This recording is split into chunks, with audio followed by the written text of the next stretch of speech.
তুমি কি আমার সাথে নাচবে? প্রায় এক দশক পর ফের একসঙ্গে ক্যামেরার সামনে হাজির হলেন টলিউডের জনপ্রিয় জুটি দেব ও শুভশ্রী গাঙ্গুলী। বহু প্রতীক্ষার পর অবশেষে মুক্তি পেতে চলেছে তাদের জুটিবদ্ধ শেষ কাজ ধূমকেতু। আর সেই উপলক্ষে সদ্যই অনুষ্ঠিত হয় ছবিটির বিশেষ প্রচার ও ট্রেইলার অনুষ্ঠান, যেখানে হাজির ছিলেন দেব শুভশ্রী জুটি ও তাদের শত শত অনুরাগী। এদিকে প্রিয় জুটির প্রত্যাবর্তন ঘিরে দর্শক অনুরাগীদের মধ্যে উন্মাদনা তুঙ্গে। দীর্ঘদিন পর মঞ্চে একসঙ্গে তারকা জুটিকে দেখে উচ্ছ্বাসে ফেটে পড়ে উপস্থিত দর্শকরা। এদিন দেব শুভশ্রীর হাসি ঠাট্টা খুনসুটিতে জমে ওঠে পুরো আয়োজন।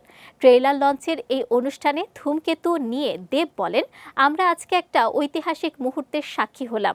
10 বছর আগে ধূমকেতু তৈরি হয়েছে, আমরা ভুলে গেছি, আপনারা আগলে রেখেছেন।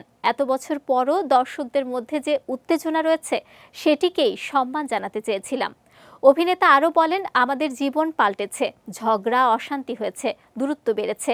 ধূমকেতু আমাদের কাছে একটা আবেগ। আমি যদি বুক চিরে দেখাতে পারতাম কতটা ভালোবাসি। দর্শকদের উদ্দেশ্যে ছবিটি নিয়ে শুভশ্রী বলেন, সবকিছুর একটা নির্দিষ্ট সময় থাকে। 10 বছর পর ধূমকেতু সেই সময় এসেছে।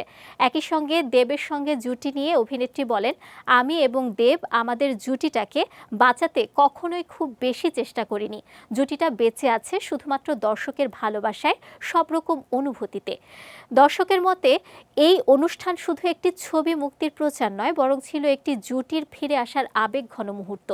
এখন শুধু অপেক্ষা দেব ও শুভশ্রীর আবারও পর্দায় ফেরার দিনের।